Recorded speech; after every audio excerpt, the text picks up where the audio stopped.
오늘도 하나님을 예배하신 여러분에게 주님의 은혜와 평강이 함께 하시기를 주님의 이름으로 축원합니다. 모든 세리들과 죄인들을 기쁘게 영접하시고 그들과 더불어서 식사를 나누시는 주님을 향해서 바리새인들과 서기관들이 수군거리면서 비난을 했습니다. 그런 그들에게 예수님께서는 5가지 비유를 통해서 하나님의 뜻을 그들에게 전하시려 하셨습니다. 예수님께서는 잃어버린 양 그리고 잃어버린 한 트마클에 이어서 아들의 대상으로 비유를 삼으셨습니다. 양과 트마크라와 비교 자체가 불가능한 아들을 비유로 대상으로 삼으신 것은 당신께서 그들에게 하시고자 하는 말씀을 보다 깊이 강조하시기 위함이었습니다. 비유 속에서 어떤 사람의 둘째 아들은 아버지에 대한 불신과 불만 그리고 아버지의 간섭으로부터 벗어나기 위해서 아버지가 죽으면 자신에게 돌아오게 될 분깃을 미리 달라고 요구했습니다. 욕망의 눈이 먼 둘째 아들은 아들로서 아버지에게 결코 해서는 안 될 폐륜적 행위를 주저하지 않고 행한 것입니다. 그럼에도 아버지는 둘째 아들의 요구를 들어주었고 그는 며칠이 안 되어서 먼 나라로 떠나갔습니다. 그리고 그곳에서 허랑방탕하게 자신의 가진 돈을 모두 낭비하였습니다. 설상가상으로 그 땅에는 기근이 일어났고 그는 결국 이방인의 종살이를 하며 부정한 동물인 돼지의 먹이를 구하기에 이르렀습니다. 그러나 아버지를 떠난 것에서 비롯된 비참한 현실 속에서 그는 한 가지 귀중한 깨달음을 얻게 되었습니다. 그것은 바로 자신의 실상이 무엇인가를 그가 직시하게 되었다는 겁니다. 그는 그 비참한 현실 속에서 실은 자신이 욕망의 눈이 어두운 사람이었으며 그 욕망의 꽃은 헛된 것임을 알게 되었습니다. 자신은 하나님과 아버지께 죄를 지은 죄인이라는 것을 그는 비로소 알게 되었습니다. 그리고 결국 이는 아버지와 아버지부로 돌아가는 동기가 되었음을 밝혀주고 있습니다. 아버지는 그런 둘째 아들을 언젠가는 돌아올 것이라는 확신 속에서 아들이 떠난 뒤로부터 계속 기다려왔습니다. 아들에게 그의 분깃을 말없이 미리 내어준 것은 그를 자신과의 관계를 청산하거나 그는 내치기 위함이 아니라 잃어버린 재산의 가치와는 상관없이 사실 그가 큰 깨달음을 얻게 될 것이고 그 아들은 분명 자신에게 돌아올 것이라는 확신이 있었기 때문이었습니다.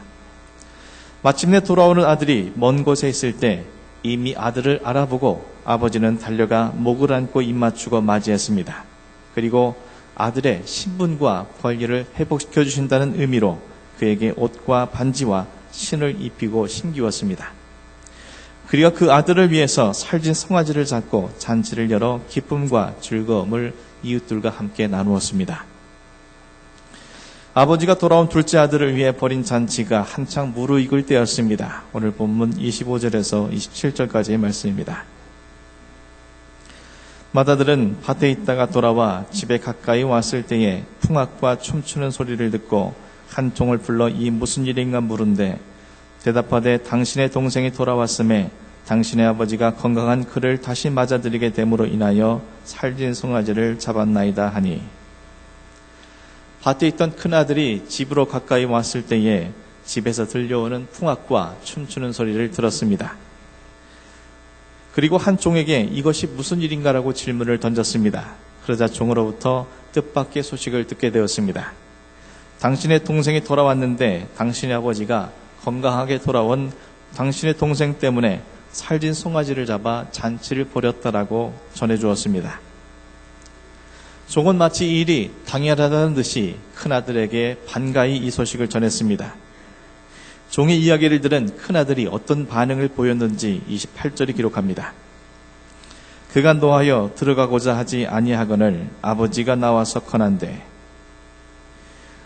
종의 이야기를 듣자마자 큰아들은 분노했습니다. 우리말 노라는 단어의 원어상의 뜻은 코에서 콧김이 일어나듯이 격분한 상태를 의미합니다. 그는 동생에 대한 소식을 듣자마자 참을 수 없는 분노가 치밀어 올랐습니다. 그리고 그는 그 동생의 귀향을 축하하는 잔치에 들어가려 하지 않았습니다. 그러자 아버지가 나와서 큰아들에게 함께 잔치에 참여할 것을 권했습니다. 우리말로 권하다라는 것은 간청한다라는 뜻입니다. 아버지는 아버지임에도 불구하고 큰아들에게 함께 잔치에 참여해 줄 것을 간절히 청했다는 뜻입니다. 이에 대해 아들이 어떻게 반응했는지 29절 30절에 기록합니다. 아버지께 대답하여 이르되 내가 여러 해 아버지를 섬겨 명을 어김이 없거늘 내게는 염소 새끼라도 주어 나와 내 벗으로 즐기게 하신 일이 없더니 아버지의 살림을 창녀들과 함께 삼켜버린 이 아들이 돌아오매 이를 위하여 살진 송아지를 잡으셨나이다. 아버지가 몸소 나와서 그에게 간청하였는데도 그의 분노는 식지 않습니다. 그의 그런 행동은 잔치를 주관하는 아버지를 매우 부끄럽고 수치스럽게 하는 모욕적인 행동이었습니다. 이는 아들로서 결코 아버지에게 해서는 안 될 행동이었습니다. 하지만 그는 자신의 부끄러운 행동을 돌아보지 못한 채 자신이 왜 이처럼 분노하게 되었는지 아버지에게 말하기 시작합니다. 그런 아버지에게 자신은 그동안 여러 해 동안 성실하게 아버지를 섬겼고 아버지의 명령을 한 번도 어기지 않고 순종했다고 말합니다. 그런 자신이 얼마나 아버지를 성실히 섬겼는지 강조하기 위해서 우리말에는 드러나 있지 않지만 노예처럼 아버지를 섬겼다라고 말하고 있습니다. 이렇게 말하는 것은 자신의 도덕적 우월성이 강조하려는 의도이며 아울러 아버지의 살림을 창녀와 함께 삼켜버린 둘째 아들과는 비교할 수 없는 가치가 자신에게 있다는 것을 드러내기 위함이었습니다. 그런 자신을 위해서는 아버지께서 친구들과 즐길 수 있는 염소 새끼 한 마리도 내어준 적이 없으면서 어찌지 무가치한 둘째 아들을 위해서는 살진 송아지를 잡았느냐고 아버지의 불공평한 처사에 대해서 그는 불만을 나타내고 있는 겁니다. 내용만으로만 본다면 우리는 큰아들의 불만스러운 심정을 충분히 이해할 수 있습니다. 또한 어느 정도 타당한 면도 있다고 보여집니다. 하지만 우리가 간과할 수 없는 것은 바로 그 사람 속에 들어있는 내면의 진실입니다. 본문 속에서 찾아볼 수 있는 큰아들의 진실한 내면의 모습이 어떤 모습입니까? 먼저 큰아들은 아버지와의 관계가 소원한 관계인 것을 알 수 있습니다. 그가 아버지를 대하는 행동이나 언행 속에서 그는 아버지에 대한 생각을 엿볼 수 있습니다. 둘째 아들이 돌아왔을 때 아버지는 큰 잔치를 베풀었습니다. 큰아들은 아버지가 얼마나 동생을 기다려왔는지 잘 알고 있었을 것입니다. 만일 그 아들로서 아버지의 마음을 헤아리고 또한 동감했다면 그는 그 잔치에 참여했어야 할 것입니다. 자신의 속마음이 어떠하든지 간에 아버지의 권함에 그는 순종을 했어야만 했을 것입니다. 하지만 큰아들에게는 아버지보다 억울한 감정이 앞섰습니다. 자신의 감정보다 아버지를 덜 중시했다는 것은 그리고 아버지의 마음을 헤아리고 있으면서도 불구하고 그것에 순종하지 않았다는 것은 그가 얼마만큼 아버지와의 관계가 멀어져 있는지를 알 수 있다는 것입니다. 또한 큰아들의 가치관이 무엇인지를 알 수 있습니다. 그의 모든 판단과 근거의 기준은 바로 물질이었습니다. 그가 동생에 대해 분노했던 이유는 그가 아버지의 재산을 허랑방탕하게 탕진했다는 것 때문입니다. 동생이 돌아온 것이 싫은 이유도 혹여라도 자신의 몫인 재산을 탕진할지도 모른다는 불안감 때문이었습니다. 그가 아버지를 섬기고 순종하는 이유도 아버지를 사랑해서가 아니라 그를 통해서 자신에게 돌아올 이득을 위해서였습니다. 그래서 그는 자신과 아버지의 관계를 아버지와 아들이 아닌 노예와 주인의 관계로 설명을 하고 있습니다. 자신은 단지 아버지의 노예처럼 밭일을 성실히 감당했기에 자신은 정당하며 그런 자신을 부당하게 대우한다고 아버지를 공격하고 있는 겁니다. 마지막으로 그는 자신에 대해 아무것도 모르는 무지한 자였습니다. 아버지는 아들에게 이렇게 말했습니다. 이에 너는 항상 나와 함께 있으니 내 것이 내 것이로되 이 내 동생은 죽었다가 살아났으며 내가 잃었다가 얻었기로 우리가 즐거워하고 기뻐하는 것이 마땅하다 하니. 아버지의 대답은 비애에 젖은 슬픔과 실망이 드러납니다. 아버지는 맏아들에게 주어진 특권이 무엇인지 말하여 주고 있습니다. 맏아들은 자신이 성실해야 할 일을 했기 때문에 그에 대한 보상으로 아버지에게 무언가를 정당히 얻어낼 것이라고 생각을 했습니다. 반면 자신의 동생은 아버지를 위해 아무것도 하지 않았을 뿐만 아니라 오히려 재산을 탕진했기 때문에 그는 당연히 벌을 받고 내쳐져야 한다고 생각했습니다. 하지만 그것은 잘못된 생각입니다. 그가 무언가를 해서가 아니라 자식으로서 아버지와 함께 있으면 아버지가 가진 모든 것은 그의 것이 되는 겁니다. 그는 아버지와 함께 있으면서 아버지가 가진 모든 것을 그는 마음대로 쓰면서 은혜 안에서 살 수 있습니다. 큰아들은 원하기만 하면 언제라도 살진 송아지를 잡아서 친구들과 잔치를 벌일 수 있었습니다. 재산을 상속받은 아들이므로 가축대 전부가 바로 그의 것이기 때문입니다. 같은 맥락 속에서 아버지는 큰아들을 설득합니다. 둘째 아들이 비록 자신의 재산을 탕진하기는 했지만 아버지에게는 잃어버린 재산보다 죽었다가 살아난, 잃어버렸다가 다시 얻은 아들이 더 소중했다는 것입니다. 큰아들이 걱정하는 바가 무엇인지는 알지만 모든 것을 가진 그가 해야 할 일은 자신의 재산을 동생이 또다시 낭비할지도 모른다는 불안감으로 동생을 적대시하는 것이 아니라 모든 것을 가진 자답게 그를 받아들이고 그를 수용하고 그가 돌아온 것을 기뻐해야 하는 것이 마땅하다고 아버지는 그에게 말하고 있습니다. 그는 큰아들로서 모든 재산권을 가질 수 있는 권리를 갖고 있음에도 불구하고 그것을 가졌다는 사실을 망각했기 때문에 그는 노예처럼 안달하고 불안해하고 염려하고 분노했던 것임을 우리는 알 수 있게 됩니다. 이러한 사실로 미루어보건대 큰아들 역시 실제로 그 나라를 떠났던 둘째 아들 못지않은 고집스러운 죄인이라는 것을 우리는 알 수 있게 됩니다. 이 비유는 한 명이 아닌 두 명의 방탕한 아들들에 관해서 이야기한 것입니다. 한 아들은 공개적으로 죄를 지었고 다른 한 명은 자존심이 강하고 이기적이고 비판적인 자신의 성품을 숨기기 위해서 겉으로는 착한 체를 했을 뿐입니다. 아버지 입장에서는 두 명 다 자신의 마음을 아프게 하는 자식들이었던 셈입니다. 중요한 것은 한 아들은 자신의 잘못을 인정하고 아버지께로 용서를 구했다는 것이고 한 아들은 아버지가 기뻐하는 것이 마땅하지 않느냐고 물어도 아무런 대답을 하지 않는 차이일 뿐입니다. 사랑하는 성도 여러분, 오늘 비유 속에는 집 나간 불효자와도 있지만 집 안에 불효자가 있음을 보여주고 있습니다. 큰 아들은 성실한 아들이었고 아버지 곁을 지킨 아들이었습니다. 그럼에도 불구하고 그가 불효자가 된 이유가 무엇이겠습니까? 아버지를 떠났던 둘째 아들은 아버지를 떠나 먼 나라에 가서 그리고 자신에게 닥친 비참한 현실 속에서 아버지를 되찾았습니다. 하지만 큰아들은 몸은 늘 아버지 곁에 있었지만 그는 아버지와 가족들을 위해서 혼신의 힘을 다하여 섬겼음에도 불구하고 그는 아버지를 잃어버린 사람이었습니다. 왜 그렇습니까? 마음에서 아버지를 잃어버렸기 때문입니다. 몸은 아버지 곁에 있었지만 그의 마음속에는 아버지가 없었습니다. 때문에 둘째 아들을 애타게 기다리는 아버지의 마음을 헤아리지 못했습니다. 때문에 동생이 돌아와 기뻐하는 아버지의 마음을 부당하게 여겼습니다. 때문에 아버지의 간청에도 찬치에 참여하지 않았습니다. 때문에 아버지의 말씀에 귀를 열어 알아듣지도 못했습니다. 그의 마음 어디에도 아버지의 자리는 없었던 셈입니다. 또한 그의 삶에는 아버지를 잃어버렸기 때문입니다. 그는 아버지를 섬기기 위한 삶을 살았지만 그는 아들로서가 아닌 노예로서 섬겼습니다. 때문에 그는 자신이 행한 것에 대한 응당한 대가를 바라는 것입니다. 자신이 지금까지 둘째 아들과는 다르게 아버지의 곁에서 묵묵히 행한 선행에 대한 대가를 그는 기대했습니다.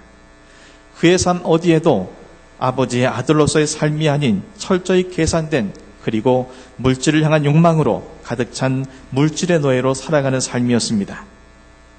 그의 삶은 비록 돼지먹이를 구하는 비참한 현실을 맞이한 신세는 아니지만 그가 누리고 있는 모든 물질의 혜택으로 인해 그는 점점 더 자신의 실상을 보지 못한 채 피해의식에 사로잡혀 시간이 갈수록 불안과 분노와 억울함으로 채워진 아들이지만 노예처럼 살아가는 비참한 인생이었던 것입니다. 마지막으로 그는 아버지의 맏아들로서 누릴 수 있는 권리를 잃어버렸기 때문이었습니다. 이는 누군가가 그의 권리를 빼앗았기 때문이 아닙니다. 자신 스스로가 그 권리를 잃어버린 것입니다. 그는 아버지의 맏아들로서 모든 것이 그의 소유였습니다. 하지만 그는 이 사실을 잊었습니다. 때문에 아버지로부터 염소 새끼 한 마리를 얻지 못한 것에 분노하고 돌아온 동생으로 인해 소비되어진 살진 송아지 한 마리로 격분했습니다. 돌아온 동생으로 인해 기쁨을 분노에 빼앗겼습니다. 그가 아버지의 맏아들로서 모든 것을 이미 가진 자라는 것을 기억했더라면 그는 보다 넓고 아량 있게 그리고 모든 것을 가진 자로서 여유 있는 마음으로 동생을 기쁨으로 맞이할 수 있었을 것입니다. 그리고 아버지로부터 진정한 큰아들로 인정을 받았을 것입니다. 하지만 그는 그의 마음에도 그의 삶에도 그가 가진 권리로도 아버지의 아들로서의 조금도 모습이 없었기에 그는 이처럼 주님으로부터 책망받는 바리새인의 예표로 소개된 것입니다. 오늘 본문서 큰아들은 모든 세리들과 죄인들이 하나님의 자녀가 되는 것에 대해 이기적인 특권의식에 빠져 그들을 수용하지 못하는 바리새인들의 실상을 고발하는 주님의 비유였습니다. 주님은 이 비유를 통해서 아버지가 이기적인 아들을 향해서 예야라고 부르신 친근히 부르시며 마땅하다라고 말씀하시며 바른 선택을 할 수 있기를 기대하시는 하나님 아버지의 마음을 그들에게 전달하길 원하셨던 것입니다. 그리고 그들이 그 잔치에 참여할 수 있기를 원하시는 마음으로 그들을 초대하고 있었던 것입니다. 사랑하는 성도 여러분, 오늘 예수님의 비유를 통해서 주님이 우리에게 주시는 교훈이 무엇입니까? 큰아들이 되지 말라는 주님의 말씀이십니다. 이를 위해 우리가 무엇을 해야겠습니까? 아버지를 우리의 마음에 모셔야 합니다. 여러분의 마음속에는 아버지 하나님이 살아계십니까? 그 아버지의 마음이 여러분의 마음과 연결되어 있습니까? 아버지가 여러분의 마음에 계시다면, 여러분이 그 아버지의 마음과 연결되어 그 마음을 헤아리고 있다면, 우리는 아버지의 기쁨이 되는 집 나간 둘째 아들을 찾기 위해서 아직도 세상에서 방탕한 삶을 살아가고 있는 그들을 찾아 나설 수 있어야 할 것입니다. 그리고 그들이 아버지의 품으로 돌아오도록 하기 위해 내 자신의 생각과 감정을 내버리고 그들을 설득하고 그들을 위해서 끊임없이 노력하여 집으로 데리고 돌아와야 합니다. 만약 그들을 보고도 수수방관한다면 우리의 마음엔 아버지가 안 계신 것입니다. 그리고 그들이 돌아왔다 하더라도 그들을 기쁨으로 맞이할 수 없다면 우리 또한 아버지가 안 계신 마음과 심령입니다. 그들을 보고도 무감정, 무관심하다면 그 또한 우리 마음에 아버지가 안 계신 증거일 뿐입니다. 그리고 아버지의 마음을 헤아리는 사람은 늘 아버지의 말씀에 귀를 기울여 있어야 합니다. 아버지를 향한 마음이 닫힌 사람은 아버지의 말씀을 들을 수도 순종할 수도 없기 때문입니다. 사랑하는 성도 여러분, 여러분의 마음과 심령 속에 아버지가 살아계시기를 간절히 소망합니다. 그 아버지의 기쁨을 위해서 여러분이 기꺼이 주님 앞에 헌신할 수 있기를 간절히 소망합니다. 그 마음과 우리의 마음이 연결되어져 늘 아버지의 마음을 헤아릴 줄 아는 진정한 믿음의 사람이 될 수 있기를 주님의 이름으로 축원합니다. 우리가 큰아들이 되지 않기 위해서 또 해야 할 것은 우리는 하나님의 아들로 살아가야 한다는 것입니다. 우리는 하나님의 자녀입니다. 예수님을 통해 그런 은혜를 얻게 되었습니다. 따라서 우리의 삶은 하나님의 자녀로서의 삶이어야 합니다. 비유서 큰아들처럼 큰아들임에도 종처럼 살아서는 결코 안 될 것입니다. 종은 자신이 일한 만큼 대가를 기대합니다. 그는 자신이 수고한 만큼 자신에게 큰 수익이 있을 것이라고 소망하고 있습니다. 하지만 아들은 대가가 아닌 자신의 수고를 알아주시는 아버지의 인정을 기대합니다. 혹 우리 안에 내가 이만큼 헌금했으니, 내가 이렇게나 열심히 봉사했으니, 내가 이 정도로 열정적으로 예배하고 늘 주님 앞에 기도했으니 라고 생각하면서 그만한 대가를 아버지께 기대하고 있는 것은 아닌지, 혹 우리가 쏟아부은 정성에 비해 내가 기대하는 결과가 이루어지지 않았을 때 우리의 마음속에 불평과 원망과 조바심과 두려움과 불만이 일어나고 있다면 우리는 아들과 딸이 아닌 종인 것이었습니다. 아들과 딸은 자신의 마음을 알아주고 자신의 행한 일을 인정해 주시는 아버지의 그 음성으로 만족하는 사람들입니다. 자신이 행한 것은 잊어버리고 오직 그 아버지의 그 음성에 모든 것을 버릴 줄 아는 믿음의 사람들입니다. 우리가 행한 것이 무엇이든지 간에, 내가 얼마를 드렸든지 간에, 내가 행한 것이 얼마나 큰일이든지 간에 그 모든 것을 잊어버리고 오직 하나님 아버지의 사랑의 음성을 통해서 그 마음이 위로받고 그 마음을 통해서 그의 삶이 회복되는 것이 진정한 믿음의 사람의 모습이라는 것입니다. 사랑하는 성도 여러분, 하나님은 우리의 아버지이시지 우리의 종으로서의 주인이 아닌 것입니다. 하나님은 우리를 자녀 삼으시기 위해서 예수님을 이 땅에 보내주셨고 그분으로 말미암아 우리는 종에서 하나님의 아들과 딸이 된 것입니다.